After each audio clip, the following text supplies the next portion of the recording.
જય આદિવાસી। જે સમાજે સદીઓથી આદિ અનાદિ કાળથી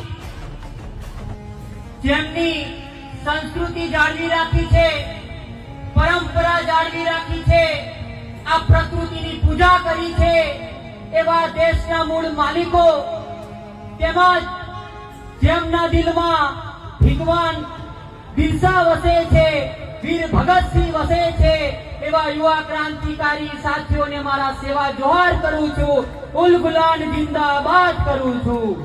સાથે સાથે અહીં ઘણા એવા સમગ્ર આદિવાસી સમાજ તેમજ સાથે સાથે અધર સમાજના આગેવાનો પણ આવ્યા હતા, તેમને પણ આપણને સહકાર આપ્યો છે, તો તેમને જયરામ રાઠવાના પણ સેવા જોહાર કરું છું।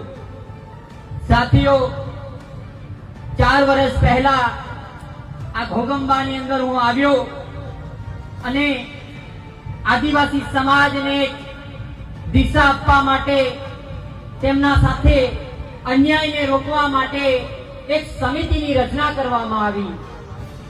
ત્યારે ઘણા ઉતાર ચઢાવ આવ્યા, પણ યુવાનો ડગ્યા નહીં, પોતે સાથે રહ્યા અને સમાજના ઘણા સારા એવા કામકાજ કરતા। ત્યારે આપણા વિસ્તારના જ કેટલાક નેતાઓના પગ ધ્રુજવા લાગ્યા, એમની ખુરશીઓ હલવા લાગી। ત્યારે એ નેતાઓએ આપણા યુવાનોને ડરાવ્યા, ધમકાવ્યા, લાભ લાલચ અને પદ આપ્યા।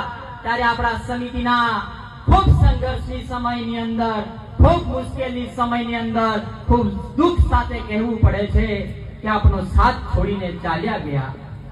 પણ જે યુવાન સાથીઓએ સમાજની ચિંતા કરી, સમાજ સાથે ઉભા રહ્યા, એવા યુવાનોએ આ નેતાઓને સાબિત કરી બતાવ્યું કે આ સમિતિ એ સંઘર્ષ અને મહેનતથી બનેલી છે, કોઈ નેતાના પાર્ટીની કે નેતાની ગુલામી કરવા માટે નહીં, આ તો એક વિચારધારા સાથે જોડાયેલી સમિતિ છે।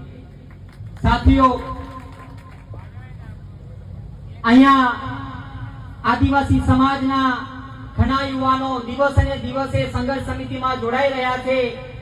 ત્યારે કેટલાક નેતાઓ એમને ડરાવવા ધમકાવવાનું કામકાજ કરે છે, એમને જેલ તેમજ કઈ પારની ભીખો આપે છે।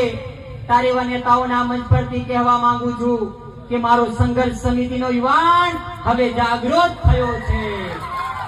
એટલું યાદ રાખજો, જે પણ કરો તે નિયમથી કરજો।